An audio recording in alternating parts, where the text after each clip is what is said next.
당신의 하나님 여호와를 송축할지로다. 여호와께서 당신을 기뻐하사 이스라엘 위에 올리셨고 여호와께서 영영히 이스라엘을 사랑하심으로 당신을 세워 왕을 삼아 공과 의를 행하게 하셨도다. 아멘. 우리 어제 읽었던 열왕기상 9장에서는 우리가 신앙생활을 하면서 내가 원하는 것을 기도하고 내가 원하는 것을 이루어가는 것이 아니라 하나님이 원하시는 것, 하나님이 기뻐하시는 것을 기도하고 또 하나님이 기뻐하는 것을 행하는 것이 바람직한 신앙생활이라고 소개했습니다. 왜냐하면 솔로몬이 성전과 왕궁을 건축을 마치고 그동안 이 건축에 필요한 좋은 이 백향목 또 잣나무 또 좋은 기술자들을 제공했던 두로 왕 히람에게 무엇인가 보상을 해야 되겠는데 물질 가지고는 안 되겠구나. 그래서 하나님이 약속의 기업으로 주신 갈릴리 지방의 20개 성읍을 히람에게 나눠줬습니다. 하나님이 주신 기업을 솔로몬은 자기가 원하는 대로 자기 방법대로 그것도 이방 왕에게 선물로 하사한 겁니다. 그런데 그것을 받은 히람 왕은 이게 뭐 이런 땅을 주느냐? 이게 가불 땅이다. 그리고 실망했다고 하는 겁니다. 왜? 자기 마음대로 행한 이 솔로몬의 모습. 그런데 이런 솔로몬에 대한 소문이 스바 여왕 귀에 들렸습니다. 이 스바라고 하는 나라를 성서학자들은 두 가지로 이해합니다. 어떤 사람은 예멘이라고 하고 우리가 보통 이제까지 이해하기는 이디오피아라고 이해를 합니다. 어떻든 어떤 나라가 중요한 것이 아니라 오늘 이 스바 여왕이 솔로몬을 찾아왔습니다. 그 찾아와서 솔로몬의 그 엄청난 지혜 이것에 대해서 관심을 갖게 된 겁니다. 우리가 무엇에 관심을 갖느냐에 의해서 우리의 삶이 결정이 됩니다. 솔로몬은 하나님이 주신 특별한 지혜를 가지고 어디에 관심을 뒀습니까? 내가 하고 싶은 것. 특히 오늘 10장 말씀에 보면 세상의 재물에 대해서 깊은 관심을 갖습니다. 그런데 스바 여왕은 그 사람도 왕입니다. 온갖 세상 좋은 금은보화 다 가지고 있습니다. 그런데 관심이 어디에 있느냐? 당신의 하나님. 도대체 하나님은 어떤 분이신가? 여호와 하나님은 오늘 나에게 어떤 의미가 있는가? 이 관심의 차이라고 하겠습니다. 그래서 우리가 이 관심이라고 하는 이 한 문자 잘 기억해 주시길 바랍니다. 어느 분이 열 십자가를 그린 카드를 보여주니까 수학자는 이건 덧셈의 표시다. 또 어느 목사는 이건 십자가다. 또 교통경찰은 이건 사거리다. 또 간호사는 이건 적십자다. 또 약사는 이건 녹십자입니다. 서로 다 자기 생각에서 이 열 십자의 모양을 이해를 했다고 하는 겁니다. 언제 한번 차를 타고 저 뉴저지 그 북쪽 지방으로 이동을 하는데 차 안에 여러 사람이 타고 있었습니다. 그런데 그 길을 가다 보니까 어떤 큰 건물이 하나 들판에 보입니다. 그러자 목사님들은 저기 교회 하나 세우면 좋겠다. 관심이 교회입니다.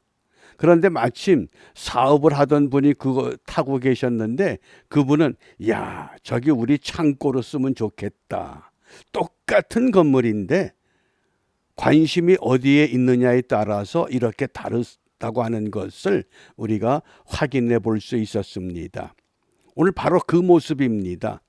솔로몬이라고 하는 왕, 스바라고 하는 이 여왕, 같은 왕입니다.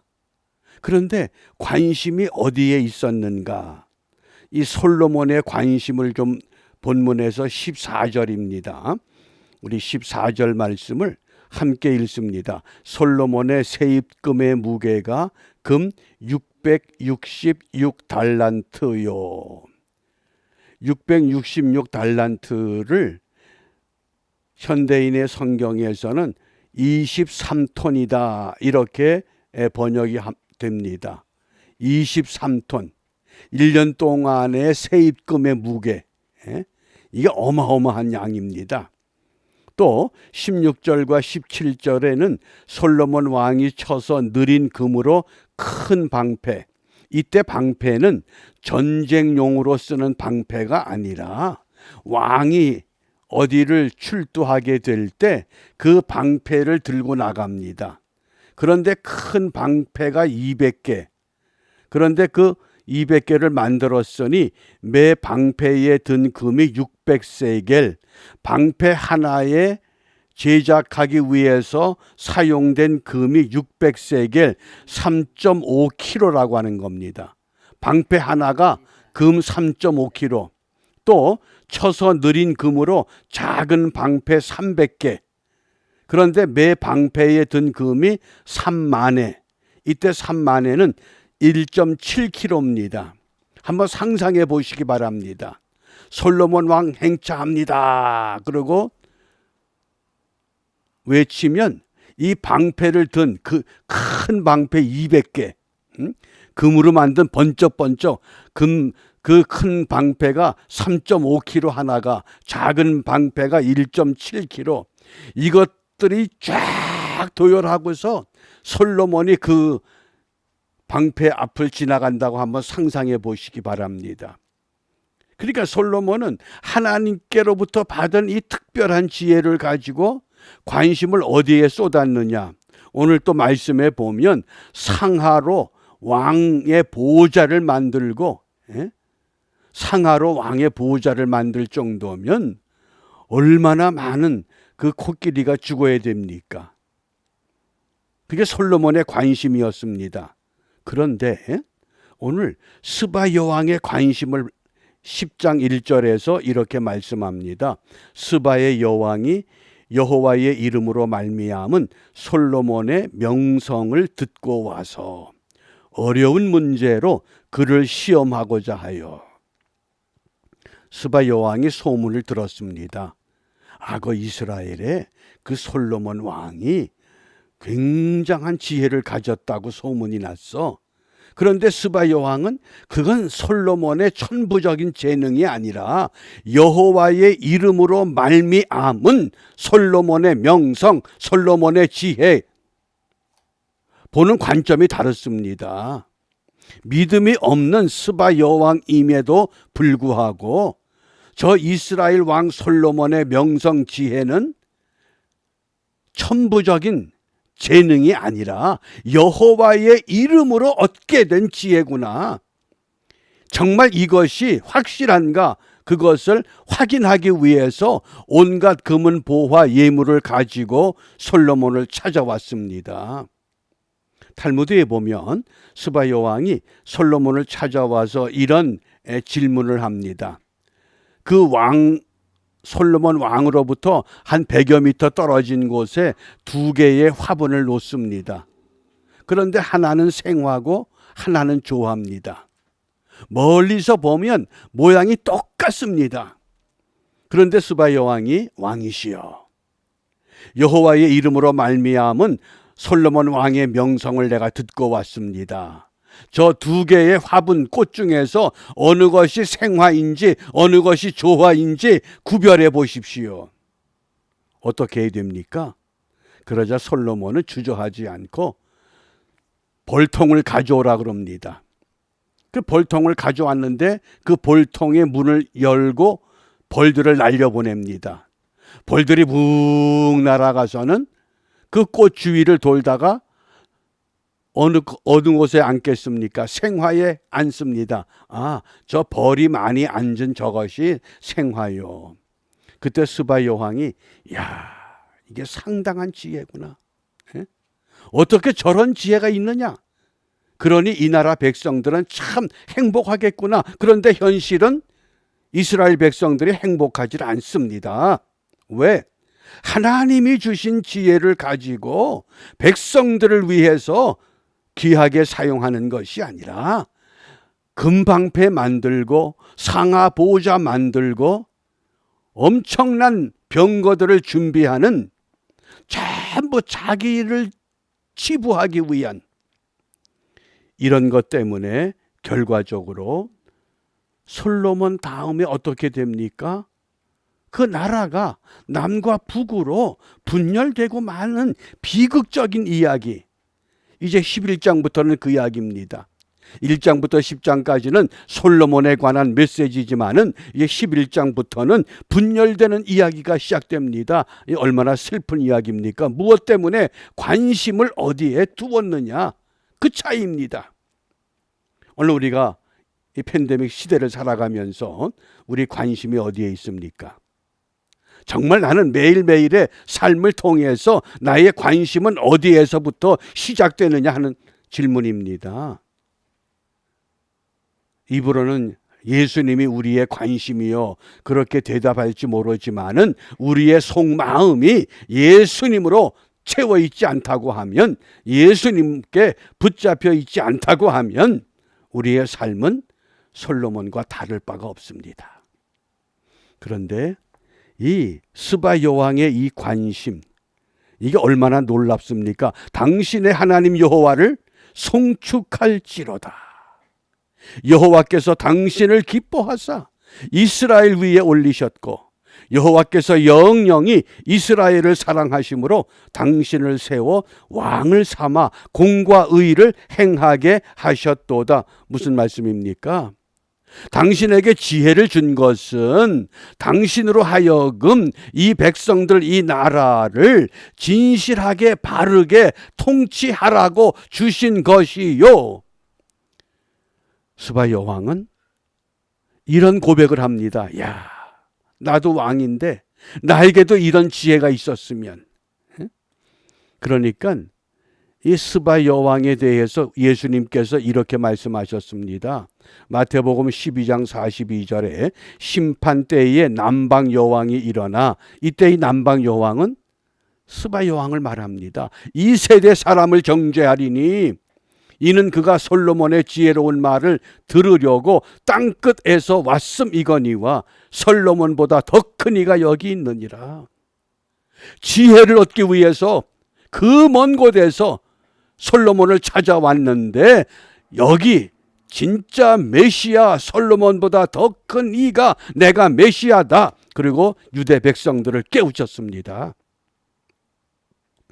또 사도행전에서는 8장 27절에 이렇게 증거합니다.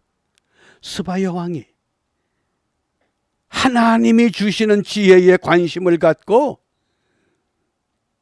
솔로몬을 찾아온 결과 그 후손들이 어떠한 일을 하고 있는가?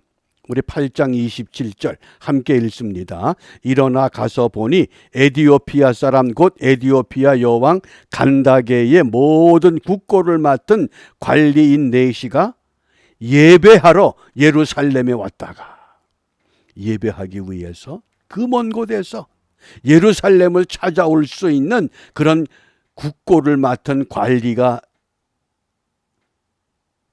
있다고 하는, 무엇 때문에? 스바 여왕이 관심이 하나님의 지혜, 하나님의 말씀, 이것에 두었기 때문이라고 합니다. 이 관심이라고 하는 것, 라틴 말로 인터에세라고 합니다. 인터는 무엇 사이, 에세는 존재를 말합니다. 그러니까 존재 사이, 존재 사이에 있다 그 뜻입니다. 관심이라고 하는 것은 하나님과 말씀 사이에 내가 존재하는 겁니다. 그게 참다운 신앙입니다. 그래서 그 인터에세라고 하는 이 관심이라는 단어의 첫 번째 뜻이 함께 생각한다, 그런 뜻입니다.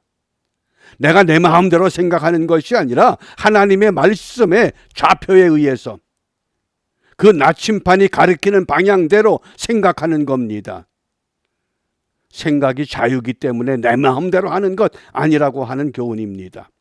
그 다음에 두 번째, 인터에세라고 하는 이 단어는 함께 행동한다, 그런 뜻입니다. 생각한 다음에는 행동으로 옮겨야 됩니다. 솔로몬이 그 하늘로부터 그 놀라운 지혜를 가지고 관심을 어디에 뒀습니까? 어떻게 하면 이 땅에 그 백향목을 뽕나무같이 흔하게 사용하고 은을 쉽게 사용하고 은은 아예 귀한 것으로 여기지도 않았습니다. 그 정도로 부귀영화를 누렸습니다. 관심이 잘못됐습니다. 하나님이 우리에게 예수를 믿음으로 구원의 지혜, 구원의 은총을 베풀어 주셨습니다. 그런데 우리는 구원받은 솔로몬으로서 어떤 길을 가고 있습니까? 스바야 왕은 그것이 부러워서 그것을 얻기 위해서 그 먼 길을 찾아왔는데도 우리는 내가 가지고 있는 것, 내가 누리는 것, 내게 주어진 것, 이것보다는 오히려 세속의 가치에 우리를 밀어넣는 그런 어리석은 삶을 지금도 계속하고 있진 아니한지.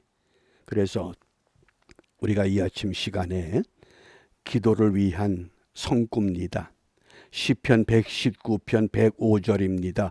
주의 말씀은 내 발의 등이요 내 길의 빛이니이다. 여호와 하나님의 말씀이 내 발의 등이다. 무슨 말씀입니까? 내 현실의 문제를 환하게 밝혀주는 빛이라고 하는 말씀이라고 하는 겁니다. 우리가 어두운 밤길을 갈 때 손전등을 사용하면 손전등을 어디에다 비춥니까? 내 발등 위에. 내 가는 길에 어떤 장애물이 있는지 없는지 현실의 문제를 바르게 해결할 수 있는 것, 그것이 바로 주의 말씀입니다. 그 다음에 두 번째, 내 길의 빛이다. 내 목적지에 바다를 항해하는 그 배들이 어두운 밤에 등대의 빛을 보거나 하늘의 별을 보고서 그 빛을 따라 방향을 정하지 않습니까? 오늘 이 하나님의 말씀이 저와 여러분들에게 내 발의 등, 현실의 문제와 미래, 내 길의 빛, 장래의 문제까지도 바른 길로 이끌어 주신다는 확실한 믿음의 좌표가 돼서 우리가 오늘도 무엇을 기도하느냐? 영생의 말씀을 사모하시기 바랍니다. 내 마음에 맞는 설교가 아니라, 내 귀에 듣기 좋은 설교가 아니라 때로는 내 마음에 쓰기도 하고 내 몸에 아픔이 되기도 하고 내 마음에 채찍이 되기도 하지만은 영생의 말씀, 우리가 이 말씀을 사모하기 위해서 요한복음 6장 68절에 베드로가 이렇게 고백합니다. 주여, 영생의 말씀이 주께 있사오니, 영생의 말씀이 주께 있사오니 우리가 누구에게로 가오리까? 우리가 이제 더 이상 다른데 어디로 가겠습니까? 오직 주님만이 우리의 메시아시요 우리의 영생이십니다. 우리도 이러한 확고한 믿음을 갖고 이 어려운 시대에, 이 혼돈의 시대에 우리는 이미 생명의 말씀을 알았습니다. 그 말씀을 기준으로 승리하는 믿음의 사람으로 우뚝 세워지는 복된 하루가 이루어지시기를 주님의 이름으로 축복합니다. 기도하겠습니다. 주의 말씀은 내 발의 등이요 내 길의 빛이라고 하셨습니다. 하나님이 주신 특별한 지혜로 세상을 아름답게 다듬을 수 있는 솔로몬이었지만은 세속의 가치에 깊이 묻혀서 스바 여왕이 부러워하던 그 지혜를 갖고 오히려 하나님을 떠난 사람으로 우리에게 드러난 것처럼 우리 또한 이 땅에서 다른 사람이 소유하지 못한 영원한 생명의 말씀을 가졌고 영생을 얻었음에도 불구하고 이 귀한 것보다도 세속적인 것 때문에 우리가 마음 아파하고 실망하고 한탄하는 어리석은 삶을 살았다고 하면 이 시간 이 모든 것들을 온전히 주님 앞에 내려놓고 우리 주님께서 기뻐하시고 주님께서 원하시는 믿음의 말씀을 부여잡고 끝까지 주님 앞에 나가는 일에 함께 달려갈 수 있는 우리 모두가 되도록 축복하여 주시옵소서. 이와 같은 은혜가 우리의 삶의 좌표가 되게 하시고 이정표가 되게 하시고 영생의 말씀이 되어서 주님 오시는 그날까지 어느 한 사람도 낙오되지 않는 은혜의 삶이 바르게 경주되는 우리 믿음의 권석들로 축복하시고 세워주시기를 원하여 주님께서 가르쳐 주신 기도로 함께 기도합니다. 하늘에 계신 우리 아버지, 아버지의 이름을 거룩하게 하시며 아버지의 나라가 오게 하시며 아버지의 뜻이 하늘에서와 같이 땅에서도 이루어지게 하소서. 오늘 우리에게 일용할 양식을 주시고 우리가 우리에게 잘못한 사람을 용서하여 준 것 같이 우리 죄를 용서하여 주시고 우리를 시험에 빠지지 않게 하시고 악에서 구하소서.